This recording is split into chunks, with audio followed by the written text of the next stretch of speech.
Hello, hello, hello. This is your message from the universe for 10/5/2020. This is the rune Manaz. Manaz is the rune of self, and in this reading, this rune is reversed. Now, it is reversed. When it's reversed, it's speaking about really going within and recognizing those spaces where we are blocked. It's also recognizing the reflection of those spaces in the people around us and in the things that we are rejecting. Uh, in this reading, I spoke about this on TikTok a little bit. I want to really elaborate on that. This is saying that there is someone riding along in your head with you. And some of you will know exactly what I'm talking about right away.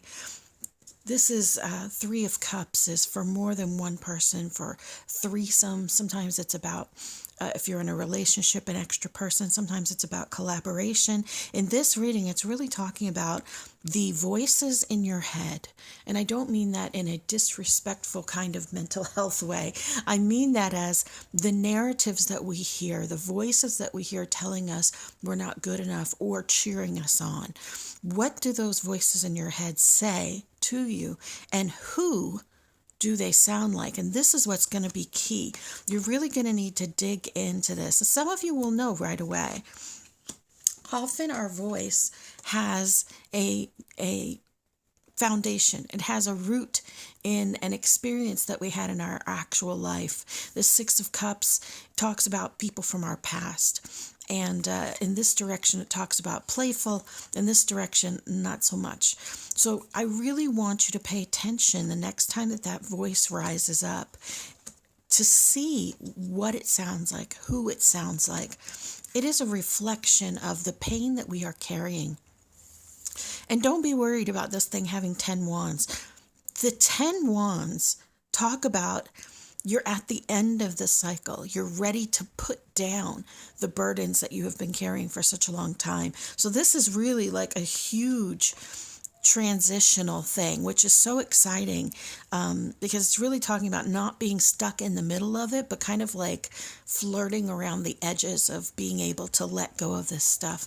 So really look within that third eye, really look inwards at what that voice feels like, what it sounds like, who it sounds like, what experience from your past does it feel like when that negative voice comes up and says something to you. And sometimes the negative voice isn't coming from within.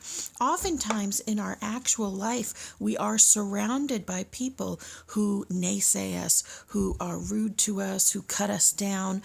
But we have to remember that those people are merely a reflection of what we're already carrying within us, what is already inside of you. Those people around you are reflecting a piece of yourself that's not healed. Because once it's healed, what those external people say won't bother you anymore.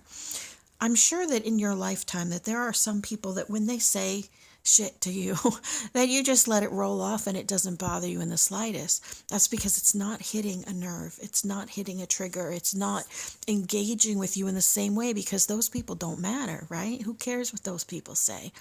But there are certain people in your life that you put so much value on their word that it will affect you to your core if they even look at you sideways. And that's what you need to dig into, is you have to get to the point where you do not need the validation of others. And this reading is really about getting to that place. This Ace of Swords and this Fool both talk about cutting through those voices, cutting through those places in you where you feel like others have control. Those voices control you, they manipulate you, and they are connected to the part of you that doesn't want you to move forward, that wants you to stay in the safe hidey hole that you already know. And this is kind of I always talk about this on my shows about how when the universe wants to give us a lesson or to tell us that we are loved, they don't send us 1,000 people telling us how wonderful we are. They send us 10 or 15 who tell us what pieces of garbage we are so that we can overcome that from within. And I know that sounds very strange, but let's look at it this way. All of us know someone like, let's look at Instagram or on television, these women who are, or girls who are so beloved and have millions of followers telling them how gorgeous they are every single day and how amazing they are. And yet, when you actually have conversation with them, and I know it's a little outdated, but I would say the Kardashians are a huge example of this. When, for example, Kim would have millions of people telling her how beautiful she was after she posted some pictures of her at the beach. But she was so self-conscious, and she would cut herself down about her thighs, about her legs, about her hips. And meanwhile, there's millions of people telling her how amazing and beautiful she was, and it was never enough. Nothing that they said could cut through the belief that she had about herself. And this is about cutting through that in you. What belief are you holding that no one else can cut through? But you do have people that feed into it, right? Take the leap. Trust in you. Embrace that need within for validation from yourself only, and not for validation from the world around you and the people around you. This doesn't mean you devalue them. It just means you don't need them to justify your existence. It's not an easy thing, but this is like high level stuff in self-awareness, y'all. So it's so exciting to see the cards as they have kind of continued to evolve and bring us along on this journey. It's so exciting. I'm grateful to have every one of you here. You are beloved, you matter, you are so loved.